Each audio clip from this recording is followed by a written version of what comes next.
Rosa y nos ha tomado mucho desmenuzar lo que se dice el día de hoy en la mañanera. Gracias por continuar aquí en la transmisión. Vamos a seguir viendo y escuchando las declaraciones de Olga Sánchez Cordero, secretaria de Gobernación, de Alejandro Encinas, subsecretario de Gobernación, y obviamente del presidente Andrés Manuel López Obrador en esta mañanera de martes. Aquellas que cayeron en situación de interrupción del embarazo, ¿esto está contemplado aquí? Aquí tenemos un tema en estas mujeres que tenemos privadas de su libertad por haber interrumpido su embarazo en los estados y en las entidades federativas, en donde todavía está penalizada la conducta por aborto. Y en este caso, el problema que tenemos es un problema de competencia federal y de competencia local, porque las entidades federativas, cada una de ellas en sus diversos códigos penales, es el que tipifica estos delitos y son procesadas en instancias locales. Entonces, aquí tenemos el tema de que muchas de ellas pues son procesos en sus diversas entidades federativas. Por supuesto que este es uno de los grandes temas que nosotros estamos tratando de analizar y probablemente apoyándolas en el amparo con defensores públicos podríamos nosotros lograr que ya lograran saltar, digamos, la instancia local para llegar a la instancia federal y pudiéramos nosotros tener una posibilidad de revisar estas causas penales a través de la justicia federal y de las procuradurías y del sistema de justicia ya del Poder Judicial Federal. De 368 casos, ¿a cuántos corresponden? ¿A mujeres? ¿A indígenas? Tengo la lista, aquí está, pero de verdad, por razones de privacidad y datos personales de todas estas personas que han solicitado estar dentro de la mesa de análisis, y seguiremos todo el sexenio revisando los casos y vamos a ir revisando caso por caso. Sí puede haber un desglose de cuántos casos, no que nos digan los nombres, pero sí cuántos casos hay. Tenemos 368 casos ahorita en revisión. ¿Cuántos son? ¿De cuántas mujeres? Pues está aquí la lista, no he contado cuántas son mujeres y cuántos son hombres, pero aquí están. Dice que van avanzando. ¿Perdón? La lista de los... La distinción, con mucho gusto, ¿cuántas mujeres y cuántos hombres? Pregúntenle sobre su declaración patrimonial, chingada madre. Sí, muchos de ellos están privados de su libertad, precisamente por esta oposición al fracking. Ahí en este caso tenemos que tener desistimientos de la parte agraviada, que es la Comisión Federal de Electricidad, por ejemplo. Entonces, cada caso es particular y cada caso es diferente. No podríamos generalizar ahorita porque uno está por fracking, otro está por motín, otro está por atentados contra las vías de comunicación, otros, bueno, hasta a muchos de ellos les han hecho montajes de secuestros o de extorsiones y muchos de ellos ni siquiera hay elementos probatorios suficientes para que continúen privados de su libertad.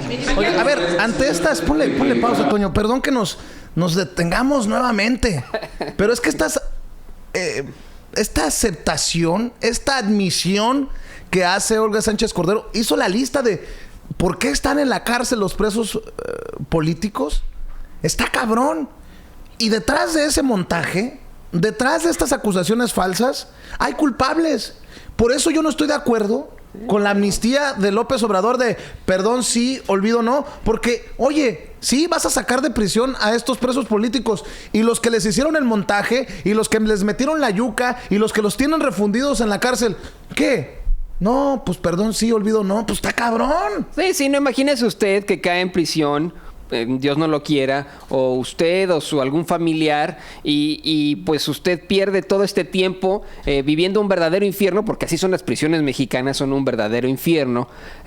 ¿No esperaría usted justicia de que aquel que lo metió en la cárcel injustamente también pague las consecuencias, que sea esa persona la que esté en la cárcel? Pues por supuesto, también creo que eso debería ser lo que debería ocurrir, Yo ¿no? pregunto, Toño, si hubo montajes, como asegura Olga Sánchez Cordero, ¿no son crímenes de Estado? Sí, claro. Eso es terror.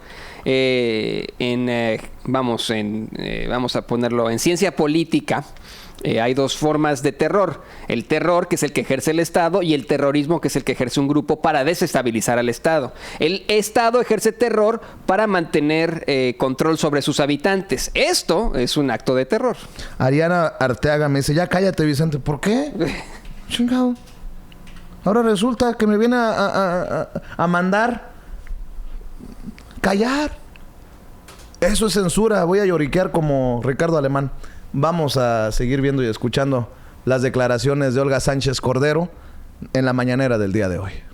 Avanzando rápido, Atlante Muñoz, señor, que van avanzando rápido en la Los 16 casos. Sí. ¿Tendrá usted un comparativo de cuántos se liberaron en el gobierno anterior o cómo se Yo creo que en el gobierno anterior no había este tipo de instalación de una mesa como la que, por instrucciones del presidente Andrés Manuel López Obrador, hemos instalado en la Secretaría de Gobernación.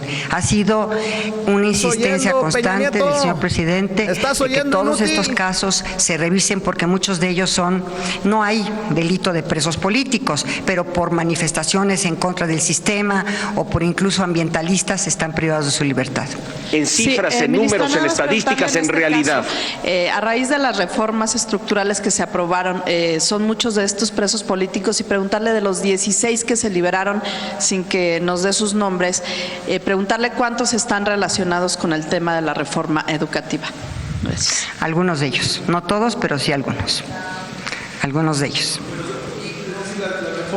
Las reformas estructurales, perdón, Agustín Velasco de Uno TV, las reformas estructurales aprobadas en el sexenio pasado arrojaron entonces esta cantidad de presos políticos, es decir, la reforma energética, la reforma educativa, etcétera. Bueno, les estoy dando el ejemplo del fracking. Los que se han opuesto al fracking allá en la zona norte de Puebla, estamos revisando sus expedientes, pero por ejemplo, estas personas, quien tiene que desistirse es la Comisión Federal de Electricidad, por ejemplo. Entonces, hay denuncias de ciertas instituciones públicas o de secretarías de Estado o de órganos autónomos, o en este caso, por ejemplo, de la propia comisión, en donde tenemos que tener el desistimiento de estas instancias de gobierno, y lo vamos a estar haciendo constantemente.